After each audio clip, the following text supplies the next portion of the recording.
ಮಾನ್ಯ ಸಭಾಪತಿಗಳೇ, ನಿನ್ನೆ ನವೀನ್ ಅವರು 11G ನಮ್ಮ ರಾಜ್ಯ ಸರ್ಕಾರದ ಮುಖ್ಯಮಂತ್ರಿಗಳು ಹೇಳಿದಾಗ ಅವರು 11C ಹೇಳಿದ್ರು. ನಮಿಗೂ ಸುಮ್ನೆ ಕೂರಕ್ಕಾಗಿಲ್ಲ ರವಿ ಅವರೇ, ನಾವು G ಇಂದ ಒಂದ್ ಸ್ವಲ್ಪ ಮುಂದೋಗೋಣ ಅಂತ ಹೆಚ್ಚಿಗೆ ಹೋಗೋಣ ಅಂತ 11 ಹೆಚ್ಚಿಗೆ ಹೋಗೋಣ ಅಂತ ನಮಗೂ ಅನ್ನಿಸ್ತು. ಹೆಚ್ಚು ಅಂದ್ರೆ ಕನ್ನಡದಲ್ಲಿ ಹಾನ ಒಂದ್ಸಲ ಸುಮ್ನೆ ನೋಡ್ತಾ ಹೋದೆ. ಏನೇನು ಈ ರಾಜ್ಯದಲ್ಲಿ ಈ ಸರ್ಕಾರ ಬಂದ್ಮೇಲೆ ಆಗಿರುವಂತದ್ದು 11H, G ಬೇಡ 11H ಹೋಗೋಣ ಅಂತ, ಹಗರಣಗಳು ಅಂತ ನೋಡ್ತಾ ಹೋದಾಗ H ಬಗ್ಗೆ ಸುಮ್ನೆ ಯೋಚನೆ ಮಾಡ್ತಾ ಈಗ ಕುತ್ಕೊಂಡ್ ಬರಿತಾ ಹೋದೆ ಮಾನ್ಯ ಸಭಾಪತಿಗಳೇ. ಹಗರಣ 11 ಹಗರಣಗಳು ಸುಮ್ನೆ ಪಟ್ಟಿ ಮಾಡಿದೆ. ಜಾಸ್ತಿ ಇದೆ ಹಗರಣಗಳು. ನನ್ನ 11 ಪಾಪ ನವೀನ್ ಹೇಳಿದ್ದು 11. ನಾನು ಹೇಳ್ತೀನಿ ಅದನ್ನ ಆಡ್ ಮಾಡಿ. ಇವತ್ತಿನ ಸ್ಥಿತಿ ನಮ್ಮ ಬಜೆಟ್ಗೂ ಅದಕ್ಕೆ ಯಾಕೆ ಸಂಬಂಧ ಇದೆ ಅಂದ್ರೆ ಇವೆಲ್ಲದನ್ನು ಬಜೆಟ್ಟಿನ ಆಧಾರಿತವಾದಂತ ಹಗರಣಗಳೇ. ಯಾವ್ದು ವಾಲ್ಮೀಕಿ ನಿಗಮಕ್ಕೆ ನೀವು ಕೊಡ್ತೀರಾ, ಅದು ಬಜೆಟ್ಗೆ ಸಂಬಂಧಪಟ್ಟದೆ 187 ಕೊಟ್ರಿ, ಅದ್ರೊಳಗಡೆ ಹಗರಣ.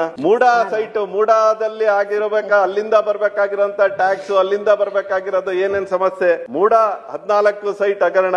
SCP TSP ಹಣ ದುರ್ಬಳಕೆ ಹಗರಣ. ಅಬಕಾರಿ ಇಲಾಖೆಯಲ್ಲಿ ನಾವು ಹೇಳದೇ ಬೇಡ, ಓಪನ್ ಬಿಡ್ ಅಬಕಾರಿ ಇಲಾಖೆಯಲ್ಲಿ ಅದನ್ನ ಏನ್ ಹೇಳಿದ್ರು ಇಷ್ಟು ಬಂಡತನ ಅಂದ್ರೆ ನಾವ್ ಹಿಂಗೇರಿ ಇರೋದು. ನೀವು ಕೈಗಾರ ಕೊಟ್ರಿ ದುಡ್ಡನ್ನ, ಫೋನ್ ಅಲ್ಲಾದ್ರೂ ಹೇಳ್ರಿ, ನಾವ್ ಒಪ್ಪಲ್ಲ, ನಮ್ದು ಹಿಂಗೆ ಇರೋದು. ಯಾಕಂದ್ರೆ ಇಡೀ ಸರ್ಕಾರನೇ ಆ ಸ್ಥಿತಿಲಿದ್ದಾಗ ಯಾವ್ದೋ ಒಬ್ಬ ಮಂತ್ರಿಗೆ ಏನಾದ್ರೂ ನೀವು ಬಲಿಪಶು ಮಾಡಿದ್ರೆ ಇನ್ನು 33 ಜನ ನಾಳೆ ರೆಡಿ ಇರ್ಬೇಕು ಗಂಟು ಮುಟ್ಟೆ ಕಟ್ಟಕ್ಕೆ. ಹಂಗಾಗಿ ಅಬಕಾರಿ ಇಲಾಖೆಯಲ್ಲಿ ಹಗರಣ.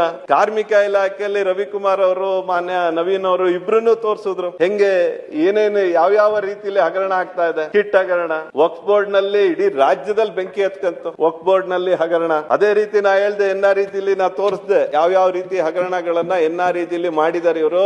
JJM ಅಲ್ಲಿ ಯಾವ ರೀತಿ ಮಾಡಿದ್ದಾರೆ ಅದ್ರೊಳಗಡೆ ಹಗರಣ. ಗೃಹಲಕ್ಷ್ಮಿಯ ಹಣ ಏನಾದ್ರೂ ನಮ್ಮ ವಿಧಾನಸಭಾ ಸದಸ್ಯರು ಮಹೇಶ್ ತೆಂಗಿನಕಾಯಿ ಅದನ್ನ ಎತ್ತಲಿಲ್ಲ ಅಂತಿದ್ರೆ 5,000 ಕೋಟಿ ಮಾಯ, ಅದು ಹಗರಣ. ಅದಾದ್ಮೇಲೆ KPSC ಯಲ್ಲಿ ಹಗರಣ. ಇಲ್ಲಿವರೆಗೂ ಮಾಡಕ್ಕಾಗಿಲ್ಲ. ಬೆಳಿಗ್ಗೆ ನಾನು ನಮ್ಮ ಪಶುಸಂಗೋಪನೆ ಸಚಿವರ ಹತ್ರ ಅದನ್ನೇ ಕೇಳ್ತಾ ಇದ್ವಿ. ಯಾಕೆಂದ್ರೆ ಅವ್ರ ಮೇಲೆ ಹತೋಟಿನೇ ಇಲ್ಲ ನಮಗೆ.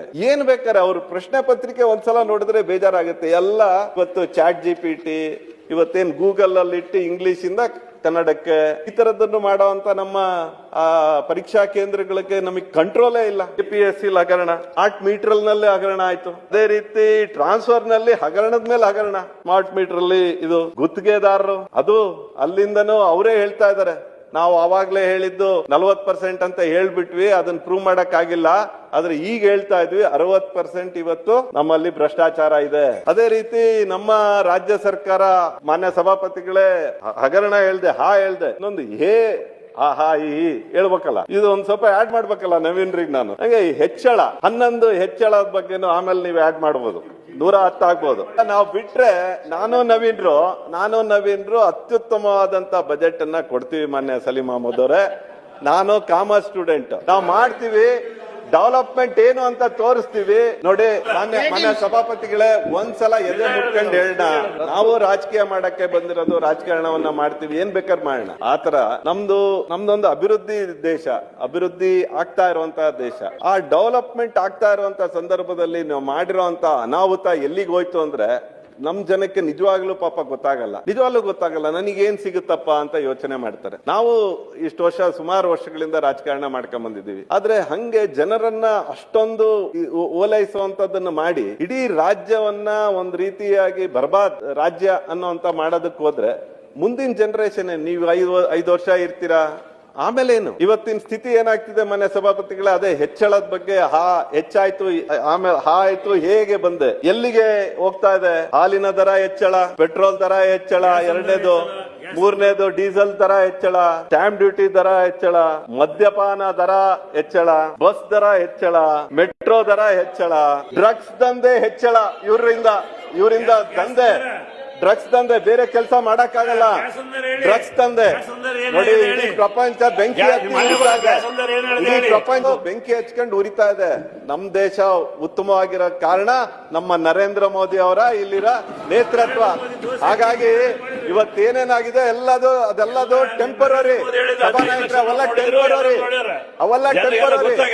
ನೋಡಿ, ಗ್ಯಾಸ್ ಇಂದ ಹೇಳ್ತಿದ್ದೀರಲ್ಲ, ನಿಮ್ ಟೈಮಲ್ಲಿ ಎಷ್ಟಿತ್ತು ಗ್ಯಾಸಿನ ಬೆಲೆ? ಒಂದ್ಸಲ ಚೆಕ್ ಮಾಡಿ. 2014 ಎಷ್ಟಿತ್ತು ಅಂತ ಎಲ್ಲೋಯ್ತು? ಆಮೇಲೆ ನಮ್ಮ ಹತ್ರ ಅಲ್ಲ. ಮಾತಾಡೋಣ ಬಿಡಿ ಆಯ್ತಾ. ಬಸ್ ದರ ಹೆಚ್ಚಳ, ಮೆಟ್ರೋ ದರ ಹೆಚ್ಚಳ, ಸಬ್ ರಿಜಿಸ್ಟರ್ ಇದು ಹೆಚ್ಚಳ, ನೀರಿನ ದರ ಹೆಚ್ಚಳ, ಘನತ್ಯಾಜ್ಯ ಶುಲ್ಕ ಹೆಚ್ಚಳ, ವಿದ್ಯುತ್ ದರನೂ ಹೆಚ್ಚಳ, ಬರ್ತ್ ಸರ್ಟಿಫಿಕೇಟ್ ತಗೊಳಕ್ಕೂ ಅದಕ್ಕೂ ದರ ಹೆಚ್ಚಳ, ಡೆತ್ ಸರ್ಟಿಫಿಕೇಟಿಗೂ ಹೆಚ್ಚಳ. ಈ ಹೆಚ್ಚಳದಲ್ಲಿರುವಂತ ಸರ್ಕಾರ ನಾನ್ ಈಗ್ಲೂ ಅವರನ್ನ ಇದನ್ನ ಸರಿಪಡಿಸ್ಕೋಬಹುದು. ನಮೋಶಿ ಅವ್ರು ಹೇಳುದು ಸಣ್ಣ ಪುಟ್ಟದನ್ನ ಒಂದ್ ಸ್ವಲ್ಪ ಸರಿಪಡಿಸಿ ಮಾಡ್ಕೊಳ್ಳಿ ಅಂತ. ನೀವು ಅನ್ಯಾಯ ಮಾಡಬೇಡಿ. ಈಗ ಏನ್ ಮಾಡಕ್ ಹೊರಟಿದ್ದೀರಾ ಅಂದ್ರೆ, ಯಾರಿಗೋ ನಿಜವಾಗ್ಲೂ ಸಿಗ್ಬೇಕಿತ್ತಲ್ಲ BPL ಕಾರ್ಡ್ ಹೋಲ್ಡರ್ಸ್ಗೆ, ಯಾರು ಬಡವರಿದ್ದಾರೆ ಅವರನ್ನ ಕ್ಯಾನ್ಸಲ್ ಮಾಡ್ತಾ ಇದ್ದೀರಾ ನೀವು ಒಂದೊಂದೇ. ಅವ್ರಿಗೆ ಹೋಗ್ಬೇಕಾಗಿರೋಂತ ಯೋಜನೆಗಳನ್ನ ಯಾಕೆ ಈ ಬಜೆಟ್ ಅನ್ನ ತೂಗಿಸ್ಬೇಕೀಗ? ಏನನ್ನ ತೂಗಿಸ್ಬೇಕು ಅಂದ್ರೆ ಅಭಿವೃದ್ಧಿ ಕಾರ್ಯಕ್ಕಲ್ಲ, ಬಂಡವಾಳ ವೆಚ್ಚಕ್ಕಲ್ಲ, ಕ್ಯಾಪಿಟಲ್ ಈ ಎಕ್ಸ್ಪೆಂಡಿಚರ್ಗಲ್ಲ. ಇವ್ರು ಮಾಡ್ಬೇಕಾಗಿರೋದು ಇವತ್ತು ಎಲ್ಲಾ ಇಲಾಖೆಯಲ್ಲಿರುವಂತಹ ಯಾರು ಸಿಬ್ಬಂದಿಗಳಿಗೆ ಅವರಿಗೆ ಕೊಡ್ಬೇಕಾಗಿರುವಂತಹ ಸಂಬಳನ ತೂಗಿಸ್ಬೇಕಾಗಿದೆ. ಇವರು ಪೊಲೀಸ್ ಇಲಾಖೆಗೆ ದುಡ್ಡು ಕೊಟ್ಟಿಲ್ಲ ಮಾನ್ಯ ಸಭಾಪತಿಗಳೇ. ಇನ್ ಯಾವ ಬಜೆಟ್ ಪೊಲೀಸ್ ಇಲಾಖೆ ಫೆಬ್ರವರಿ 28ಕ್ಕೆ ದುಡ್ಡು ಬರ್ಬೇಕಿತ್ತು ಅವರಿಗೆ. ಮಾರ್ಚ್ ಇವತ್ತೆಷ್ಟು 11ನೇ ತಾರೀಕು, ಇವತ್ತು ಬಂದಿಲ್ಲ ಅವರಿಗೆ ಪೊಲೀಸ್ ಇಲಾಖೆಯಲ್ಲಿ ಹಲವಾರು ಜಿಲ್ಲೆಗಳಲ್ಲಿ. ಹಾಗಾಗಿ ಈ ಸರ್ಕಾರದ ಏನೇನು ಯೋಚನೆ ಇದೆ ಈ ಬಜೆಟ್ ನಲ್ಲಿ ಅತ್ಯಂತ ನಾವು ಈ ಬಜೆಟ್ ಬುಕ್ಸ್ ಒಂದ್ಸಲ ಸುಮ್ನೆ ನಾನು ಆರಿಸ್ಕೊಂಡು ಓದ್ದೆ ಏನಾರ ಹೇಳಕ್ಕಿದ್ಯಾ ಅಂತ. ಇದೊಂದು ಖಾಲಿ ಪುಸ್ತಕ, ಇದೊಂದು ಡಬ್ಬ, ಖಾಲಿ ಡಬ್ಬ ಸೌಂಡ್ ಮಾಡುತ್ತಲ್ಲ, ಖಾಲಿ ಡಬ್ಬ ಸೌಂಡ್ ಮಾಡೋ ಅಷ್ಟು ಈ ರಾಜ್ಯದ 17ನೇ ಬಾರಿ ಕೊಟ್ಟಂತಹ ಈ ಬಜೆಟ್ ನಿಜವಾಗ್ಲೂ ಜನರಿಗೆ ಅನಾನುಕೂಲ ಆಗಿದೆ ಅಂತ ಹೇಳಿ ಅವಕಾಶ ಕೊಟ್ಟಿದ್ದಕ್ಕಾಗಿ ಧನ್ಯವಾದಗಳನ್ನು ಹೇಳ್ತಾ ನನ್ನ ಮಾತನ್ನ ಮುಗಿಸ್ತೀನಿ.